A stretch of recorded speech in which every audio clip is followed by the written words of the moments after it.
Bonjour, je suis Pascale Plazard, responsable du développement touristique et de la promotion sur Bibracte.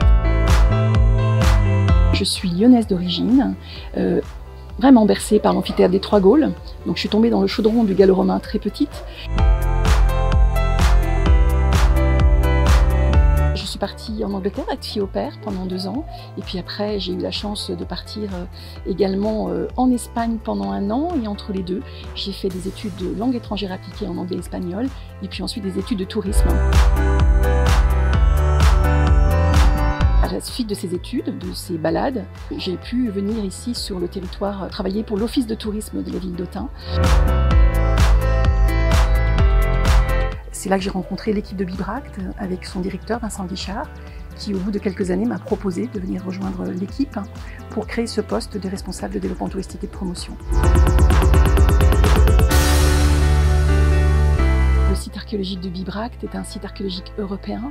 On met au jour cette ville gauloise qui a eu un siècle de splendeur, en fait avec des archéologues de toute l'Europe. On peut les voir travailler sur le site de juin à septembre. Chaque université a son quartier à fouiller et donc on peut les rencontrer, discuter avec eux. On a découvert même pas 10% du site archéologique. On en a pour des années pour mettre au jour cette ville gauloise. Qui était la capitale des Bourguignons il y a 2000 ans. C'était une ville économique et commerciale importante qui a connu notamment la déclaration de Vercingétorix comme proclamé chef de la coalition gauloise. Et puis après la défaite d'Alésia, César écrit en partie ses commentaires sur la guerre des Gaules à Bibracte. C'est maintenant un grand site de France, labellisé par le ministère de la Transition écologique. Ce label, on était le 5e site en France à l'avoir. Nous sommes maintenant 21 sites labellisés Grand Site de France. Et c'est sur un territoire de Bibracte, du grand site Montbeuvray, mais également du Haut-Folin, donc une mineure du Morvan, et du Mont-Prelnay.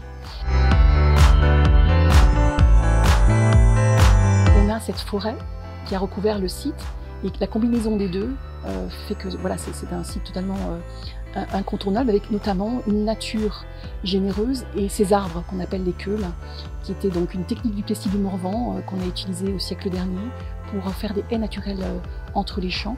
Et donc ces arbres ont repoussé après le passage de la main humaine pour donner ces formes un peu extraordinaires.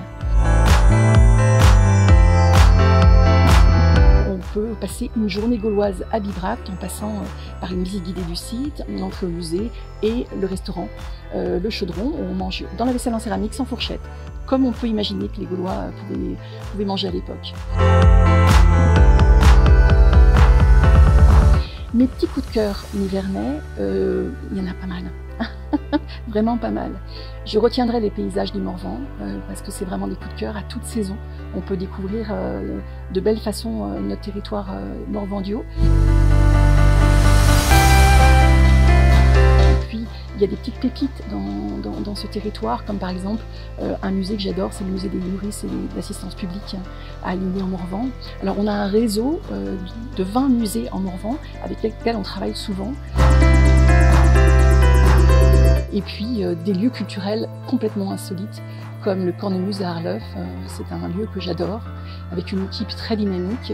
C'est un centre culturel où en fait on peut se retrouver pour apprendre la danse morvandaise, pour manger un bon bout du terroir. C'est un circuit court, donc on a des bons produits du territoire, mais également pour avoir des concerts de qualité. Voilà, un concert de jazz, un concert de musique. Par exemple, la dernière fois au mois de décembre, sous la neige, nous avons eu un concert de Touareg, totalement insolite, et ça se passe ici, dans notre territoire de la Nièvre.